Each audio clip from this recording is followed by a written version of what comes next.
Hello, my dear student. You are in Rudra Mathematics classes, and my channel is my dear DP sir. तो question आपको solve करना है जो हमारी एक थ्योरम है, किसी त्रिभुज की दो भुजाओं का योगफल तीसरी भुजा से बड़ा होता है। तो आइए माय डियर, सबसे पहले हम डिसाइड करते हैं एक ट्राइंगल। तो ये मैंने एक छोटा सा ट्राइंगल बना लिया है यहाँ पे, जिसका नाम है ए बी और सी। तो हमें ज्ञात क्या है, पहले हम यहाँ पे ये डिसाइड कर लें। तो ज्ञात है त्रिभुज ए बी सी, हमें पता है एक त्रिभुज ए बी सी। अब हमें सिद्ध क्या करना है, हमें इसकी भी जानकारी होनी चाहिए। तो फ्रेंड्स, सिद्ध क्या करना है, सिद्ध करना है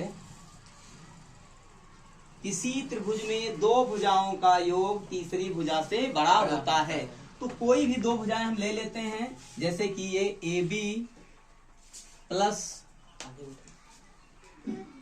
ए C is greater than B C, या फिर A C plus B C is greater than two A B, और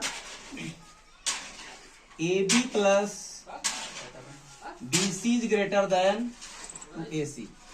ठीक है, अब हमें थोड़ी सी रचना भी करनी है। तो रचना क्या करनी है, देखिए फ्रेंड्स, मैंने ए बी को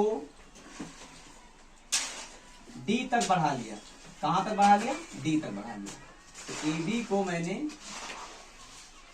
डी तक इस प्रकार बढ़ा लिया,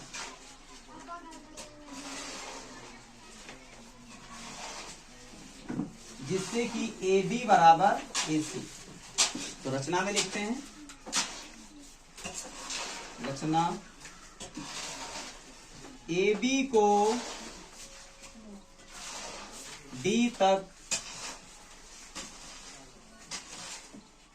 इस प्रकार बढ़ाया, इस प्रकार बढ़ाया कि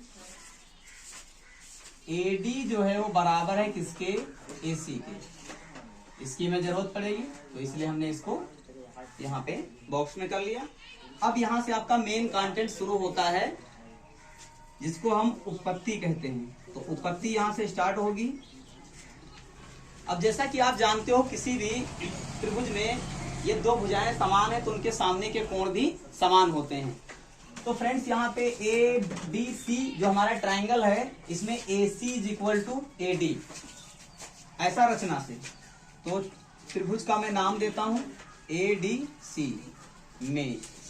तो त्रिभुज ए डी सी में चूंकि A C is equal to A D, therefore A C के सामने का एंगल कौन सा है, तो ए सी के सामने का एंगल और ए डी के सामने का एंगल भी बराबर हो जाएगा।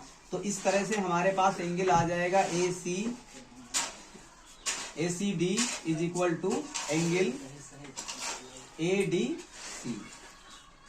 अब हमारा एंगल ए सी डी इक्वल हो गया है ए डी सी के। यहाँ पे देखिए, हमारा कोण ए सी डी बराबर है किसके, ए डी सी के।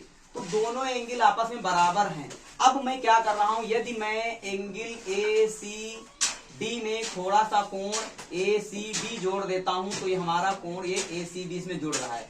तो ए सी बी कोण जोड़ने पर ये पूरा एंगल जो हमारा बन रहा है B D C is greater than हो जाएगा ए बी सी के। तो आइए जोड़ते हैं, या angle A C D plus angle A C B. अब ये ऑलवेज बड़ा होगा एंगल ए डी सी से। ठीक है, तो भाई मैं क्या कर रहा हूं, मैं ए सी डी में ए सी बी जोड़ देता हूं और पूरा एंगल जो हमारा बनता है वो बी सी डी बन जाता है। Then B C D is greater than angle A D C. अब जैसा कि आप जानते हो, किसी भी त्रिभुज में बड़े कोण के सामने की भुजा बड़ी होती है और छोटे कोण के सामने की भुजा छोटी होती है। तो इस तरह से अगर देखा जाए तो त्रिभुज बी सी डी में ये बड़ा कोण है और इस बड़े कोण के सामने जो बड़ी सी भुजा है वो क्या है, बी डी भुजा है। तो BD भुजा हो जाएगी यहाँ पे BD इज ग्रेटर देन 2, और इस छोटे से कोण के सामने की भुजा जो पड़ रही है हमारी क्या पड़ रही, BC पड़ रही, तो BC is less than, BD is greater then और BC लेस हो जाएगी। अब BD जो हमारी है, BD वो दो पार्ट में डिवाइड हो रही है, एक पार्ट हमारा AB बन रहा है और एक बन रहा है AD। तो मैं क्या कर रहा हूँ फ्रेंड्स, यहाँ पे BD को दो पार्ट में तोड़ लेता हूँ, AB प्लस AD में, और अभी भी ये ग्रेटर देन है क्या, BC के। अब जैसा कि हम ऊपर पहले ही रचना से लिख चुके हैं कि AD हमारी किसके बराबर है, AC के बराबर है, तो AD is equal to AC। तो मैं क्या कर रहा हूँ, AD की जगह पे पुट कर रहा हूँ AC को। तो देखिए ये बहुत ही अच्छा, बहुत ही मासूम सा थ्योरम है, बहुत ही प्यारा सा थ्योरम है, इसको कोई भी सॉल्व कर सकता है एक बार अच्छे से पढ़ लेने पर। तो AB प्लस AD को मैं यहाँ से रिमूव कर रहा हूँ, उसकी जगह पे AC को रख रहा हूँ, और ये हमारा हो गया BC। तो मैंने सिद्ध कर दिया किसी त्रिभुज में, किसी त्रिभुज क्या मतलब, त्रिभुज ABC में मैंने सिद्ध कर दिया AB plus AC is greater then BC। Similarly मैं इसी प्रकार लिख लेता हूं, अन्य भुजाओं का भी योग जो है बड़ा होगा। इसी प्रकार हमारी भुजा AC प्लस BC इज ग्रेटर देन हो जाएगी AB से, is greater than two AB, और AB प्लस BC is greater than two AC। यही प्रूफ करना था।